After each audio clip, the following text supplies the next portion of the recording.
All right, Algebra 2 Trig. Unit 5 logarithms. So this video is going to cover just Unit 5 for your final exam review. So in logs, we have two different forms. We have exponential form and logarithmic form. And it's very important to be able to go back and forth. So to write this as a log, you just have to think of an equation that's true. And 3 to the 4th power is equal to 81. So 3 to the 4th is equal to 81. But working backwards, this would become our base. So we have log base 2 of 32 would be equal to 6. Because 32 is 2 to the 6th power, and log base 2 of 2 to the 6th would cancel, and you just have 6. So you've got to be able to go back and forth.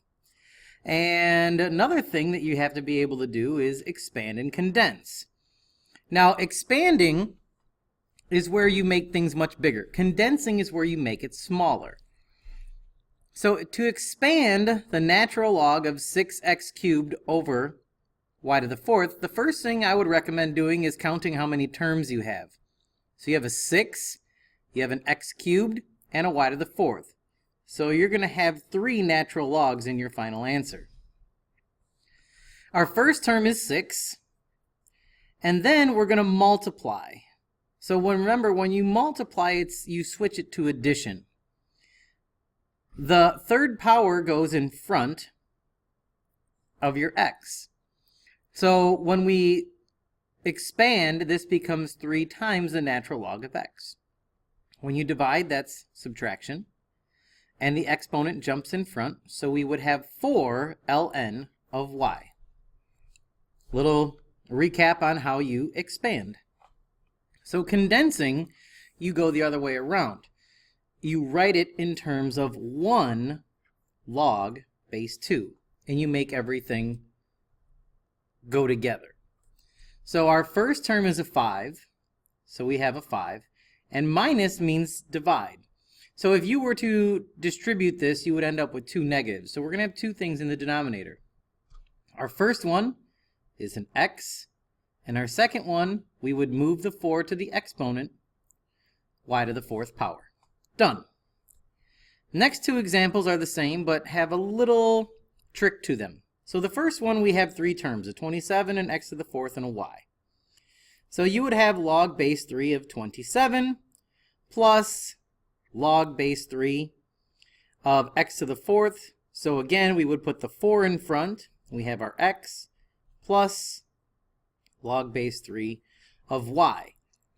The only issue we have is this guy right here. 27 can be written as 3 cubed. So remember, log base 3 of 3 cancels. So log base 3 of 27 has a value of 3. Plus, and then of course we have 4 log base 3 of x plus log base 3 of y. Okay? So condensing, when you have a number, you have to rewrite that. And to do that's actually really simple. You have this log base 5. So you just write log base 5 of 5, and then that becomes your exponent, 2, because that's how they got canceled in the first place. But now, since we're condensing, we want that number. So this 2 is technically log base 5 of 25, and then we have the rest. So when we condense that, that's going to give us log base 5, and then since we have a minus, we're going to have a fraction again. Our first term is 25, that goes on top. We have x to the 6th power, and then in the denominator we have y to the 5th power. And you don't do any canceling with that. That's only when you have a base of 5. An exponent of 5 is totally fine. Okay? Moving right along to solving. Now, solving, you're going to want to make sure that you have your calculator handy, because to do this, you're going to need to use your calculator quite a bit. First example, you don't need to. Because we have bases of 5. So if we were to take the log base 5 of both sides, we just have 6x minus 4 is equal to 2x plus 12. Pretty simple to work with. 4x is equal to 16. So x equals 4. Hooray, you're done. Always check to make sure it's going to work. It does. Your next example, however, you don't have the same base. So we do have 3 to the x plus 8 is equal to, we can change 27 to 3 cubed. And then, of course, we would still have our exponent of x minus 2. We just write it in parentheses afterwards so we know to distribute. But then we would just take log base 3 of both sides. Our bases would cancel because we have the exact same base. Our exponents would just be x plus 8 is equal to 3x minus 6. And again, we solve. 14 is equal to 2x, so x is equal to 7. Boom, we are done. All right, so when we get to logs, this is where some of the tricky stuff comes in. So you have to remember inverses. Remember, to get rid of a log base 3, you have to exponentiate both sides with a base of 3. So now this becomes 3 raised to the log base 3 of 4x plus 1 and 3 raised to the 4th power. Because then this goes away. 3 raised to log base 3 cancel, and you're left with 4x plus 1. And that's equal to 3 to the 4th power, which is 81. And now you can easily solve. Subtract 1 from both sides, divide both sides by 4, and you have x equals 20. Plug it back in to make sure it works. It's going to work out just fine in this case, so you're good to go. Move on to the next question. When we have a natural log or a log of something with a number, the first thing you have to do is subtract that 4 to the other side. So we have the natural log of 2x minus 3 is equal to 4. So like the last question, to get rid of a log base, to get rid of a log base 4 or log base 5 or anything like that, you have to exponentiate to a power of that number. But when you have a natural log, you have to remember the base is e. So e raised to the ln will cancel, and that's going to leave you with 2x minus 3 is equal to e to the 4th power. That's where you need your calculator. So the directions say round to the nearest thousandth, so if you type e to the 4th power in your calculator, you're going to get 54.598. And then, of course, you just have to add 3 to both sides, and you'll get 57.598. Divide it by 2, and x will equal 28.799. So remember, to get rid of a natural log, you need to use e on both sides.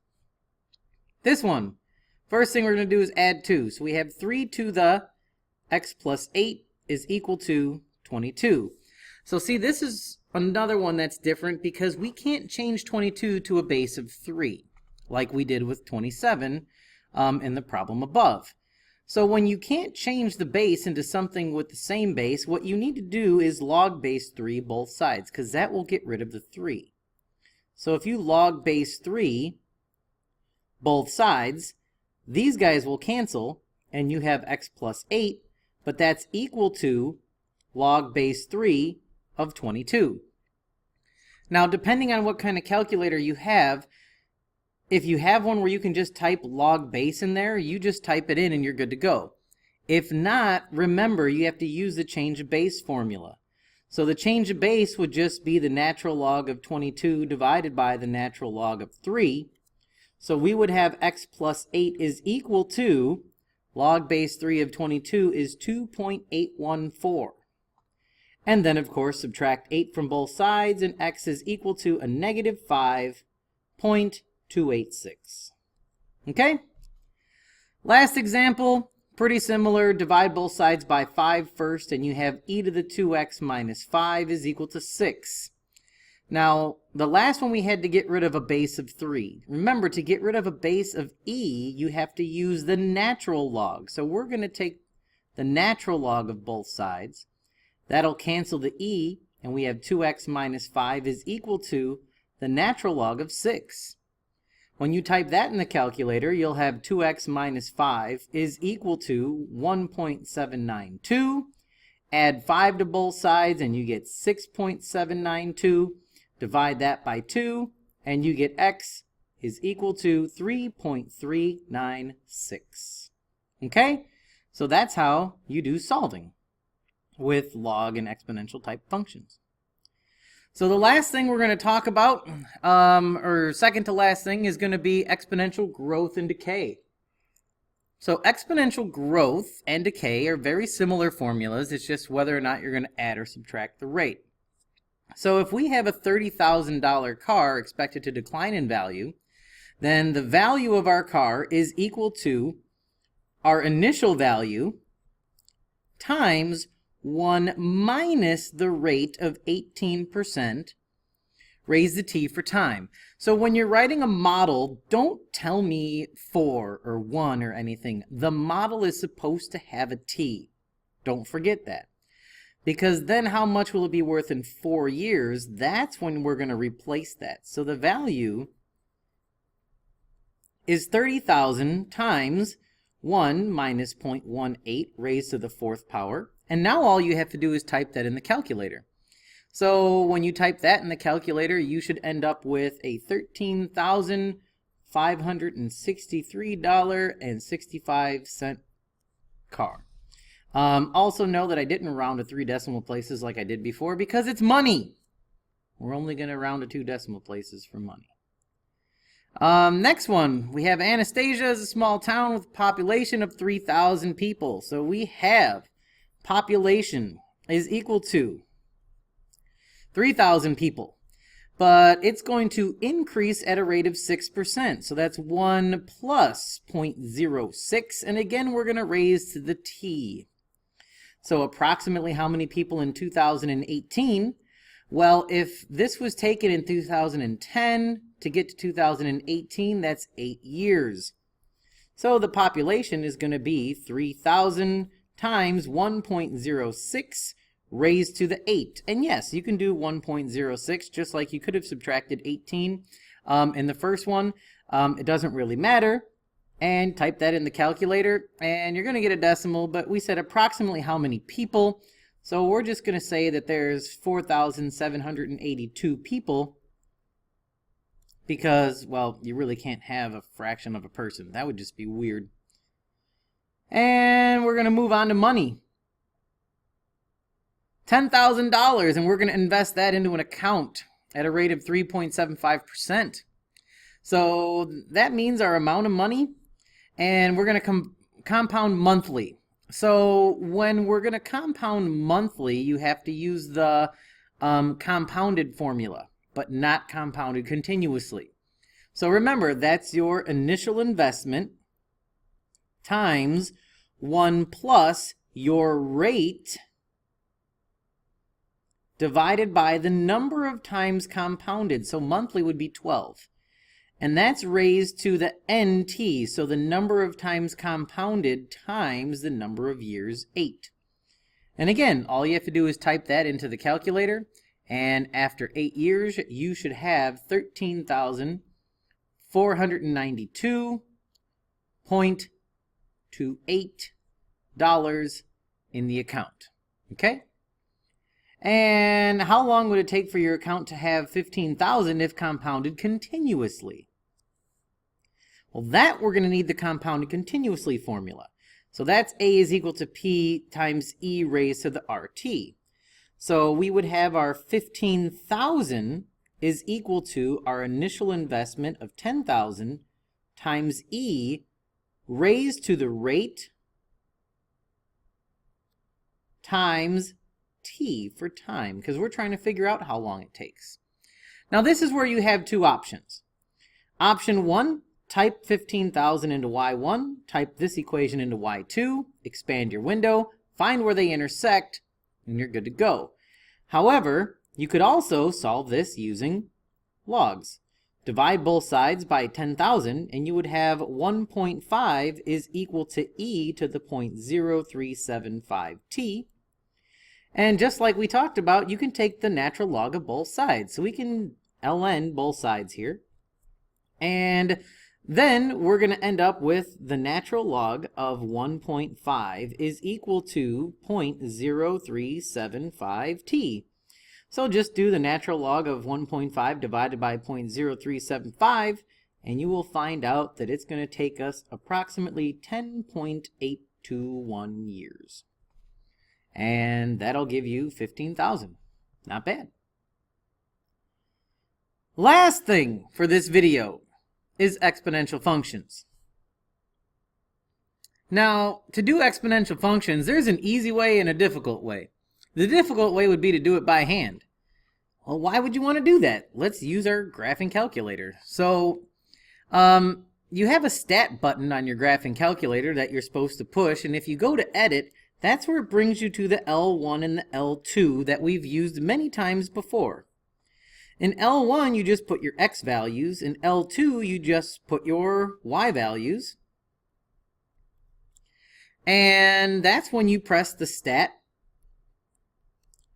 slide over to calc, and you go to exponential regression. And the calculator will just tell you the answer. So you just go click enter, whatever your calculator. See, there's different calculators that have different features. That's why I decided not to put one up here to confuse anybody. So once you go to exponential regression, you should get an A value of 0.75 and a B value of 4. So remember, A and then B raised to the x power. So our equation would just be y is equal to 0.75, we would call 3/4 times 4 to the x power. And you're good to go. And you do that exact same thing for number 17, except for in L1, you would have 1 and 3, and in L2, you would have 7 and 63. Press the same buttons, do stat, calc, exponential regression, and you're going to get something along the lines of 2.333 and 3. Well, 2.333 is obviously 2 1/3, so we have y is equal to 7/3 times 3 raised to the x power. Okay, so that covers Unit 5. This is Longo, and I'm out. See you, bye.